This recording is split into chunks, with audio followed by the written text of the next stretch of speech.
قربانی کس پر واجب ہے؟ ایک انتہائی اہم ٹاپک ہے، کیونکہ اس میں بہت سے پڑھے لکھے افراد بھی غلط فہمی کا شکار ہے، کیونکہ وہ یہ سمجھتے ہیں کہ قربانی کا نصاب بھی وہی ہے جو شریعت نے زکوٰۃ کا نصاب مقرر کیا، جبکہ معاملہ ایسا نہیں ہے، بلکہ قربانی کا نصاب الگ ہے اور زکوٰۃ کا نصاب الگ ہے۔ قربانی کا نصاب ہے صدقۃ الفطر والا۔ زکوٰۃ کے نصاب میں 4 چیزوں کا اعتبار ہوتا ہے: سونا، چاندی، مال تجارت اور نقد پیسے، جبکہ قربانی کے نصاب میں 5 چیزوں کا اعتبار ہے: سونا، چاندی، مال تجارت، نقد پیسے اور ضرورت سے زائد سامان۔ تو قربانی کے واجب ہونے کے لیے ایک 5ویں چیز کا بھی اضافہ ہو گیا نصاب میں، ضرورت سے زائد سامان۔ اس لیے قربانی کے واجب ہونے کے لیے زکوٰۃ کا نصاب ہونا ضروری نہیں، بلکہ قربانی کا نصاب ہونا ضروری ہے۔ اس کی وضاحت یہ ہے کہ اگر کسی کے پاس ایام قربانی میں، قربانی کے دنوں میں، ان 5 چیزوں کو ملا کر، یعنی سونا، چاندی، مال تجارت، نقد پیسے اور ضرورت سے زائد سامان،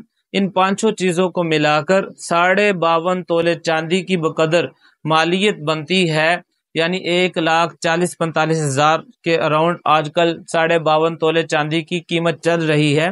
اگر اتنی مالیت بنتی ہے، قربانی کے دنوں میں اتنے پیسے آ جاتے ہیں، تو اس شخص پر قربانی کرنا واجب ہو جاتا ہے، چاہے ان پیسوں پر، ان نصاب کی 5 چیزوں پر سال نہ بھی گزرا ہو۔ سال گزرنا صرف اور صرف زکوٰۃ کے فرض ہونے کے لیے شرط ہے، قربانی کے واجب ہونے کے لیے ان 5 چیزوں پر سال کا گزرنا بھی ضروری نہیں ہے۔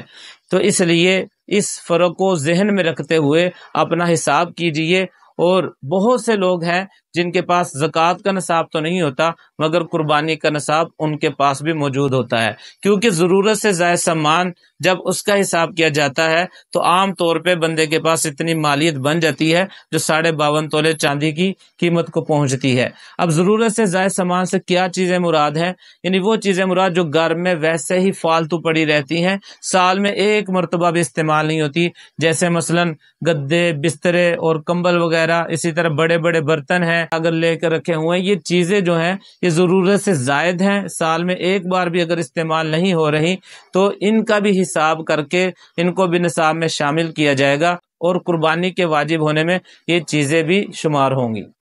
اسی طرح ضرورت سے زائد سامان میں وہ پلاٹ بھی آ جاتے ہیں جو رہائش کے علاوہ ہیں۔ مثلاً ایک بندے کے پاس رہائش کا گھر ہے اور اس کے علاوہ اس کے پاس پلاٹ موجود ہیں جو ویسے ہی پڑے ہوئے ہیں، یہ تجارت کے لیے ہیں، تو ان کا بھی حساب کر کے اس پر بھی قربانی آئے گی۔ اسی طرح اگر کسی کے پاس رہائش کے علاوہ کرائے کا مکان موجود ہے، کسی کو کرائے پر دے رکھا ہے، تو دیکھا جائے گا اگر تو اس کے کرائے سے اس کا خرچ نہیں چلتا، اس کے گھر کا خرچ اس کرائے پر موقوف نہیں ہے، اس کے پاس انتظامات ہیں اپنا خرچہ چلانے کے لیے، کرائے کے پیسے ایک زائد مال کے طور پر اس کے پاس آ رہے ہیں، تو وہ کرائے کا مکان بھی ضرورت سے زائد شمار ہوگا اور اس پر بھی قربانی واجب ہوگی۔ البتہ اگر کسی کے پاس اس کے علاوہ کوئی انتظام نہیں ہے، وہ صرف کرائے کے پیسوں سے خرچ چلا رہا ہے، تو ایسا مکان ضرورت سے زائد نہیں سمجھا جائے گا، ایسے مکان کا حساب کر کے اس پر قربانی دینا بھی واجب نہیں ہوگی۔